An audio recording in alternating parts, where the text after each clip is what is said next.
राम।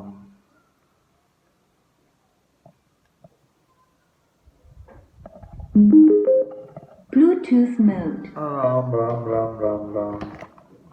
सदगुरु सुखराम जी महाराज ने धन्य हो धन्य हो।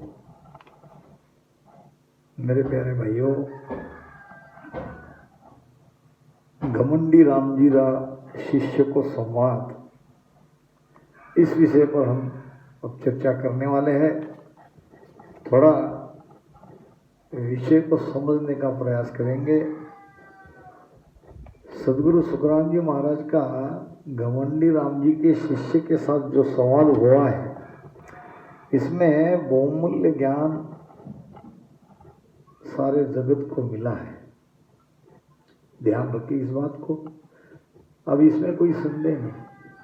शब्द जागृति से शरीर में जो कंपन होता है, धुसता है कि नहीं, सारा शरीर धुसने लगता है, हिलता है। तो इस कंपन को, जिसके शरीर जोर जोर से हिलता है, उसे घमंडी राम जी के शिष्य ने नृत्य कहा है। अब इस नृत्य यानी सत्संग के सुख के अनुभव, इस सुख का अनुभव कैसे आता है, सत्संग कैसे जागृत होता है, ये इस विषय का सार है। कुंडलिनी की जागृति ही सत्संग है। जी हाँ, मैं बार बार ये कहना चाहता हूँ।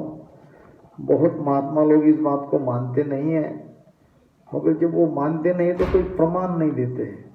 तो मैं प्रमाण के साथ इस बात को आपको समझाने का प्रयास करता रहता हूँ। सदगुरु के भेद से प्रेम पूर्वक राम नाम का रटन करते रहने से साधक के घट में नाम की जागृति होती है। तब उनके शरीर में असाधारण बदल दिखाई पड़ते हैं। कोई कोई जोर जोर से राम राम का रटन करते हैं, तो कोई प्रेम में रोते हैं, तो किसी का शरीर कांपता है, तो कोई धुजने लगते हैं, तो किसी किसी का शरीर जोर जोर से हिलता है, कोई कोई तो लेट जाते हैं। देखिए, मैंने कई ऐसे भजन करने वाले के लक्षण, ये सभी लक्षण सत्संग की जागृति के है, और ये सभी लक्षण कुंडलिनी के जागृत के ही है।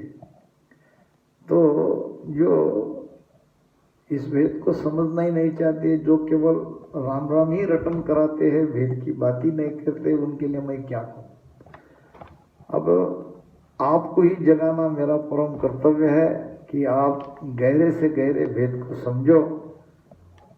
हमारी वाणी या हमारा महाराज का ज्ञान केवल इतना ही नहीं है, आती जाती श्वास में राम राम करते रहो, काम हो जाएगा। हमारे पास एक बहुत बढ़िया भेद है, वो सुखमणा नाड़ी खोलने का, जो बहुत बिरले की खुलती है, और हमारे रामजनी कई इसको खोल चुके हैं, उसके रास्ते से ऊपर जा रहे हैं। तो ये सारे लक्षण कुंडलिनी जागरण के हैं। साधक जब प्रेम से सांस उसास में मन और सुरती को लगाता है, तब श्वास उसास की धोकनी से, शब्द पे ध्यान दो, सांस उसास की धोकनी से ऊर्जा का दबाव पड़ता है नीचे, और फिर सदगुरु मेहर से हमारी आत्मिक सोई हुई शक्ति, जिसको हम कुंडलिनी कह रहे हैं, जागृत होती है, जिससे सारा शरीर धुसता है। अब इसी को नाच कहा है। तभी सुखमणा नाड़ी का मुख खुलता है, क्योंकि कुंडली ने सुखमणा नाड़ी को बंद करके रखा है। कुंडली यानी नागिन ने सुखमणा नाड़ी का मुख बंद करके रखा था, जो श्वास उसास या प्राण अपान की ऊर्जा से खुल जाता है। अब यही है न्यायंचल जागृति, यही है सत्संग जागृति, यही है कुंडलिनी जागृति, कोई अलग नहीं है। साधक के भीतर जब कुंडलिनी जागरण के ये लक्षण प्रकटने लगते हैं, तब उसकी सुध बुध खो जाती है। मन भी डरने लगता है। पांच तत्व के शरीर में शब्द का जो आनंद आता है, उससे घमंडी राम जी के शिष्य ने नृत्य कहा है। तब महाराज ने क्या ज्ञान दिया, वह इस विषय का सार है। आइए हम और आप सब समझने का प्रयास करें। शिष्य, घमंडी राम जी का शिष्य, थारे नाच कीण रीत होय छे, राम नाचे तो सुन्यो कोनी। भूत नाचे। तब महापुरुष उसको कह रहे हैं कि हे शिष्य,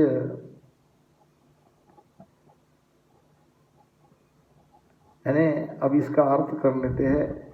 शिष्य ने कहा कि तुम्हारे नाच किस तरह से होता है? राम जी की भक्ति करने वाले के घट में राम नाचते हैं, ऐसा तो मैंने कभी नहीं सुना। हाँ, ये जरूर सुना कि भूत नाचते हैं। तो क्या आपके भगत के अंदर भूत नाचते हैं? तब महाराज जी ने उनका सारा भ्रम मिटा दिया। संत वही है जो भ्रमों को मिटाते हैं। अब अरेल में है ये ज्ञान। तुम साचा नाचे भूत पाच तत माय रे नृत्य करे हर काज राम गुण गाय रे। सुन सूरत पवन संग मान नाभ में खोय है हर सुन जो के सुख राम नाच यूं होय रे। शब्द का अर्थ करेंगे। निरत यानी नृत्य, खो यानी खोना।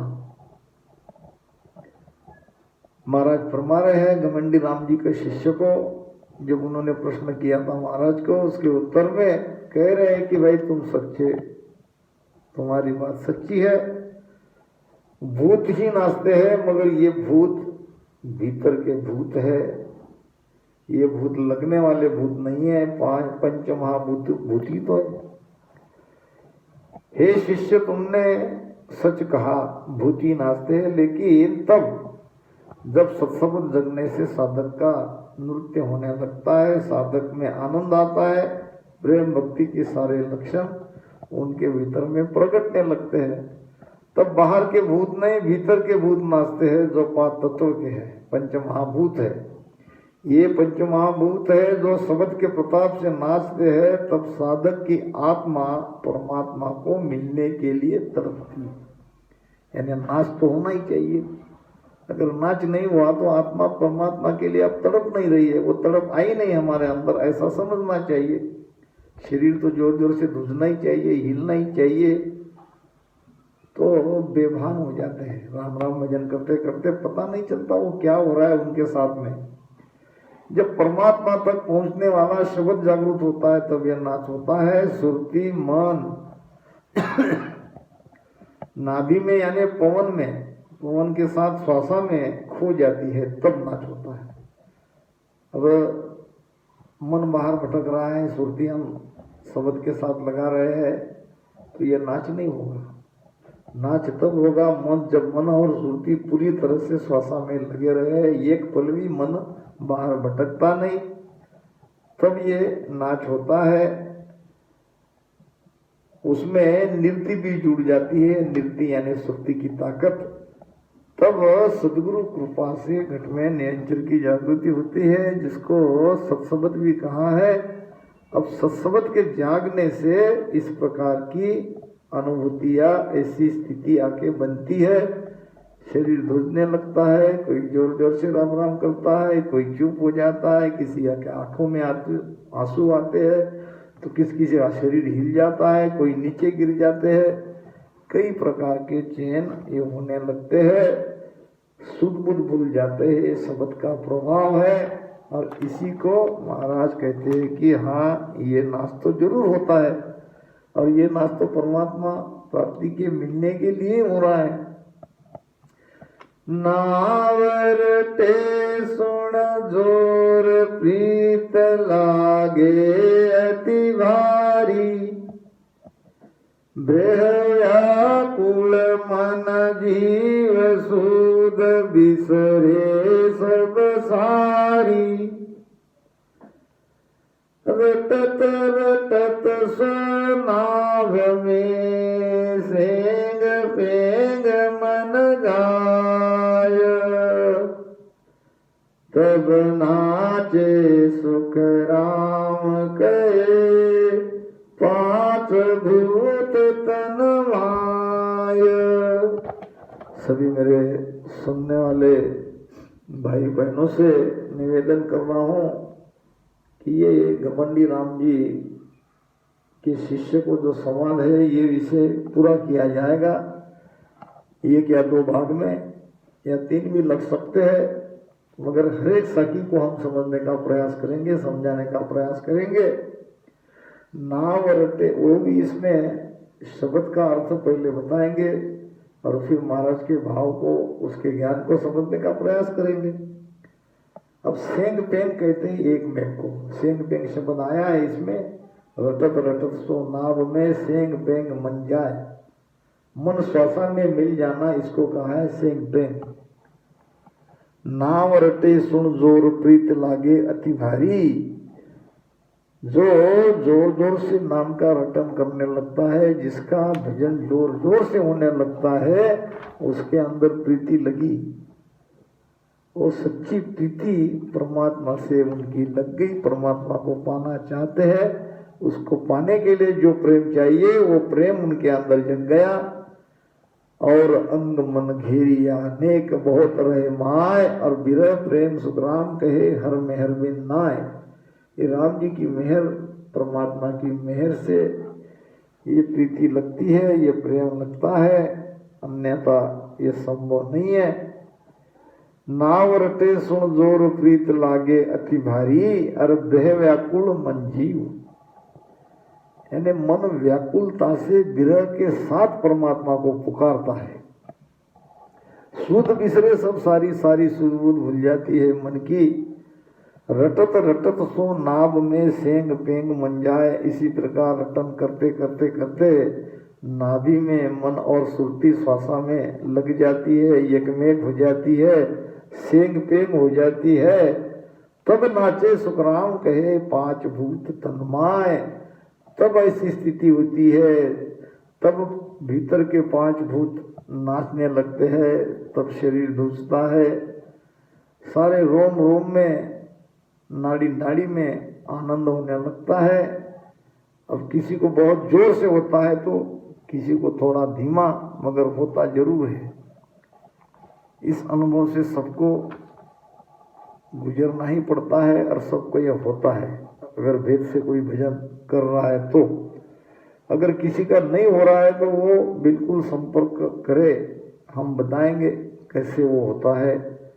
हमारे हाथ में तो कुछ नहीं, मगर महाराज के भेद को आपको जरूर बताएंगे। नावरते निर्धार सपीड़ो केत है, आकर ककले जामाय रात दिन रेत है। सुन पड़े शब्द की लहर नाभ में जोय रे, हर सुन जो के सुख राम नाच यूं होय रे। शब्द का अर्थ कर लेंगे। निर्धार यानी निरंतर, निर्धार यानी निराधार नहीं, निरंतर। और यहाँ जो बैठ रहा है वो अर्थ बता रहा हूं। वैसे निर्धार निराधार भी को भी कह सकते हैं, वो परमात्मा के लिए शब्द कहा है। निर्धार यानी निरंतर, सपीड़ो यानी पीड़ा के साथ। बहुत पीड़ आती है भजन की, और पीड़ के साथ वो राम राम राम राम राम राम कर रहा है, उसको कहा है सपीड़ो। विरह के साथ दर्द पीड़ा लेके भजन उसका होता है। जो साधक निरंतर राम नाम का रटन विरह के साथ यानी पीड़ से करते हैं, पीड़ से भजन करना पड़ेगा, प्रेम से भजन करना पड़ेगा, तो कलेजे में प्रभु प्राप्ति की चाहना रात दिन रहती है। ऐसे साधक के कलेजे में परमात्मा प्राप्ति की चाहना रात दिन लगी रहती है। उसको भजन करो करके कहने की आवश्यकता नहीं, वो स्वयं भजन करने लग जाता है, क्योंकि अंदर में पीड़ जो है वो उसको चुपचाप बैठने नहीं देती। नाभि में श्वास उश्वास में भजन करने से श्वासा की ऊर्जा की लहर नीचे पाताल में, वो ऊर्जा की लहर नीचे पाताल में जाती है। महाराज ने प्रेम भक्ति के अंग में भी बात कही है कि सांस अमाओ नाभ बंक पिचम दिस्माई, या नाभि में श्वासा अमाओ होती है तो उसका प्रेस नीचे पाताल की ओर जाता है, जिससे कुंडलिनी जगती है। सुषुम्ना का जो मुख बंद है वो मुख खुल जाता है। ये सारे लक्षण कुंडलिनी जगने की है। और बहुत सारे कुंडलिनी को मानती नहीं, वो कहती है कि हठ योग है, यह पूर्व का ध्यान है। अब क्या कहूँ मैं इसके लिए, ये सारी बातें महाराज जो बता रहे हैं ये कुंडलिनी जगने की ही है। कुंडलिनी नहीं जगो तो सुषुम्ना से कैसे जाओगे? महाराज ने तो क्या है, कालू सा गुरुदेव सीख नारद सा कहिए, गुरु बिन मुक्त न होय भेद बिन मोक्ष न लइये। वशिष्ठ मुनि पे आय राम बूझो तत सोई, जीव मोक्ष किम जाय ताई गत कहिए मोई। जन सुकिया वशिष्ठ कही रामचंद्र सुन कान, ईड़ा पिंगला सुषुम्ना ब्रह्म मिलन को ध्यान। अब ब्रह्म मिलन का ध्यान तो ईड़ा पिंगला सुषुम्ना ही है। अब जब सुषुम्ना का ही पता नहीं तो क्या ब्रह्म में जाएंगे? सुषुम्ना कहाँ से कहाँ तक जाती है? क्यों सुषुम्ना को खोलना है? सुषुम्ना के द्वारा ही तो प्राण शक्ति ऊपर जाएगी। जब प्राण शक्ति ऊपर नहीं जाएगी तो वो काम केंद्र पर ही रहेगी, तो जिसके द्वारा हमको जन्म मरण में बार बार आने पड़ेगा। इसको ही कहते उलटने का मार्ग। हमारी जो प्राण ऊर्जा है, प्राण शक्ति है, वो काम के द्वार से बाहर ना निकले, वो पीछम के रास्ते से सीधे ऊपर चढ़े, ब्रह्म में जाके मिले। यही तो भेद है, इसी के लिए तो भजन करना है। तो ये समझना पड़ेगा। तो पीड़ के साथ राम राम का रटन करो, प्रेम के साथ करो, उसमें पूरी जान झोंक दो। थोड़ी देर के औपचारिकता नहीं करने की है। भजन ऐसा करो कि सचमुच लगे कि आपके अंदर वो पीड़ है, आप परमात्मा को पाना चाहते हैं और उसी के लिए इस धारा में हम आए हैं। ये भजन में भी हमारा दिखना चाहिए। तो उसके कलेजे में प्रभु प्राप्ति की चाहना रात दिन लगी रहती है। अब नाभि में जब सांस उश्वास में भजन करते रहने से श्वासा की ऊर्जा नीचे पाताल में जाती है, जो सुषुम्ना के बंद द्वार को खोलती है। ये ऊर्जा ही तो खोलेगी, वो द्वार बंद है। दरिया साहब ने भी इसका प्रमाण दिया है। नाभि कमल से उतरा बंक नाड़ तल आय, खिड़की खोली नाद की, मिला ब्रह्म सुजाय। नाद की खिड़की नीचे बंद है, जब तक वो खुलेगी नहीं तब तक सुषुम्ना जगी नहीं, ऐसा समझना चाहिए। महाराज ने तो प्रमाण दिया है, छेद्या चक्कर कवल खट बिंद्या, खटबारी दे खोली। ये वो चक्र जो है जिसको शेषनाग कहा है गुरु महाराज ने, शेषनाग ही कुंडलिनी है, शेषनाग ही नागिन है। तो शेषनाग का चक्र जब खुलता है, छेद्या चक्र कवल खट बिंदिया, 6 कमल छेदन करके वो चक्र छेदन होता है, तब वो बारी खुलती है, खटबारी दे खोली। तो ये महाराज कह रहे हैं कि सांस उश्वास में भजन करने से श्वासा की ऊर्जा की लहर नीचे पाताल में जाती है। जहाँ सुषुम्ना का मुख है वहाँ प्रवाहित होने लगती है, तब कुंडलिनी जागृत होती है, जिससे साधक का सारा शरीर जोर जोर से हिलता है, धूजने लगता है, यानी नृत्य होने लगता है। सूरत निरत मन बंद भजन सो करत है, ये सांस उसासा शब्द नाभ में धरत है। तब होय अमाऊ मायक सर नहीं कोय रे, हर सुन जो के सुख राम नाथ योत है। सुरत निरत मन बंद भजन सो करत है। जो सुरती निरती मन को बांध कर इकट्ठा कर कर भजन करते रहता है सांस और उसास में। नाभि स्थान में जो भजन करते हैं ये सांस उसासा धाय, सांस उसासा शब्द नाभ में धरत है। तब होय उमा उमा, तब श्वासा नाभि में अमाव होती है। कसर नहीं कोई रे, इसमें कोई कसर नहीं। जब नाभि तक इतना दारोदार हम भजन ही नहीं करेंगे तो श्वासा नाभि में उमाव कैसे होगी। जब उमाव नहीं होगी तो पिचम का रास्ता कैसे खुलेगा, कुंडलनी कैसे जगेगी, सुखमणा कैसे खुलेगी, और शरीर भी नहीं हिलेगा। तो महाराज कहते हैं कि सांस उसास में भजन करने से श्वासा की ऊर्जा की लहर नीचे जानी ही चाहिए। तो वहाँ श्वासा अमाव होती, अमाव यानी पेट भर जाना, पेट में न समाना, जिससे कुंडलिनी जागृत होती है। तब आनंद से नृत्य होने लगता है। इसमें कोई कसर नहीं है, बिल्कुल ये सत्य बात है, ये होना ही है।